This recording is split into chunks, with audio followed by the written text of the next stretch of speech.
When I was in high school, I had this friend who was a missionary in Uganda. She was a Christian missionary. Her first night there, the African girls asked her if she knew how to clean herself.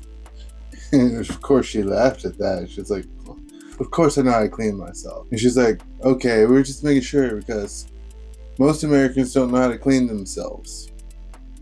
What? And it's kind of funny. I had this friend, he asked me once. He was like, so how do you wipe your butt?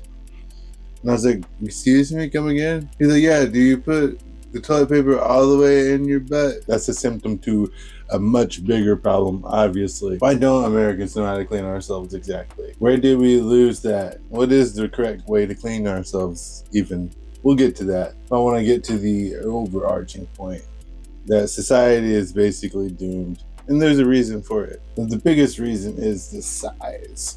Our society is way too big. The human brain has really evolved to be in smaller tribes. And your brain can pretty much only hold 100 people, characters, side characters, maximum. The rest of those people start to fade out into the background. You lose empathy for them.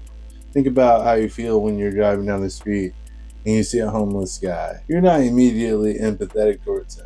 If it were your brother or your cousin or something, though, you would be. If it were someone you knew, if it were even just a face you recognize, because we have a cognitive bias. When we see faces we don't recognize, our brain automatically codes that as not one of our tribesmen or enemy. There's a serious problem with that. We look at the most amazing societies in nature. Ants and bees, actually naked mole rats for some reason, are also eusocial. They're kind of like the perfect models of ecological, sustainable societies in nature. Unfortunately, human beings, we have this thing called ego, and we have individuality. We have free will. Eusociality wouldn't really work for us. That's kind of like the kind of system we've been forced into. The industrialization of human beings has largely forced us to become basically like eusocial creatures. The problem is, though, those animals are actually genetically programmed to serve the roles that they actually, become. The queen isn't just a narcissistic person who learned how to steal power. She's genetically the only member of the society who can lay eggs. Each of the members of a eusocial society play their role. There's no really such thing as jealousy. And when those things happen, it's due to like chemical issues, like the queen dies or a foreign bee or foreign ant enters the colony. The problem with human beings is we're separate colonies somehow, but we all live together. United we stand, divided we fall. In my last video, I talked about how divided we are, but it goes even deeper. Our ancestral knowledge has been entirely lost. Not just African people and people of color, no. With Europeans as well. Colonialization has erased culture and memory in general. But more than that, it split us into a society that's too big to hold us, and we're all disconnected, and we're forced to be individualized for the sake of industrialization. We don't live in villages anymore. We don't really get the help we need from people. We don't really have families. Since industrialization, since the invention of the nuclear family, there's a lot more pressure on the mom and dad to carry their own weight. And that's no mistake. That's allowed the billionaires to sell way more real estate because people aren't piling into singular apartments, singular big houses anymore. Now those big houses are being broken down into several apartments and being gouged for rent prices. They're being gentrified and put in ghettos and stuff like that. It goes even deeper than that. The fact that we are so disconnected and we can't put ourselves into the shoes of the other person. That is the colonialization curse. When you think about Pocahontas, the idea of Pocahontas, the song Colors of the Wind. You think you own whatever land you land on. You think the earth is a dead thing you can claim. You can own the earth and still all you'll own is earth until. And from the other side, the white man looks at the Native Americans as savages. The Pocahontas Disney story isn't entirely accurate, but the idea is unification, coexistence. The fictional government in Star Trek is a unified world government. If aliens invaded us, maybe we would learn to unify more quickly. Maybe we would stop fighting against ourselves. Maybe the real way to stop society from collapse is learning how to communicate with people that you fundamentally disagree with. Maybe the biggest problem is that we see a person who disagrees with us as an enemy instead of just another human being in the same situation as us who has a different opinion than us. We look at them as someone to fight against and to defeat instead of someone to come to a resolution with. We want so badly to be right that we don't care if we're wrong. One of the biggest things I did in my life was even consider that I was wrong. A lot of people had judgments about me and I didn't believe them. My girlfriend at the time, she called me a narcissist. I went to an actual psychiatrist. I'm not. It was the fact that I seriously took that seriously and fought against my defensive nature. One of the things about our society is we don't like to take accountability. We're deeply avoidant. We're always trying to find someone else to point the finger at. But one day I had the thought of, what if I'm wrong? What if I'm actually running from my responsibility? What if what people say about me is right? Maybe I'm not actually a narcissist, but if my behaviors seem narcissistic, maybe I need to check my behaviors instead of saying that, hey, no, sorry, it's not me. In fact, defending myself against that in that way even seems even more narcissistic.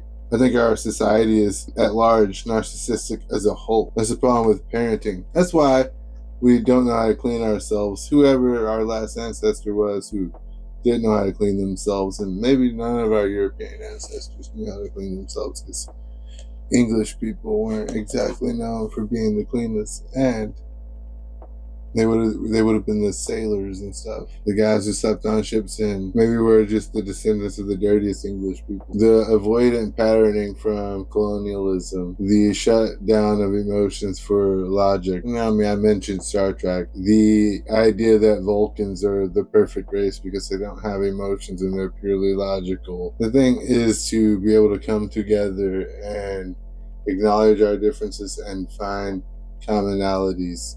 We're not all going to be the same, but there is a commonality amongst everyone.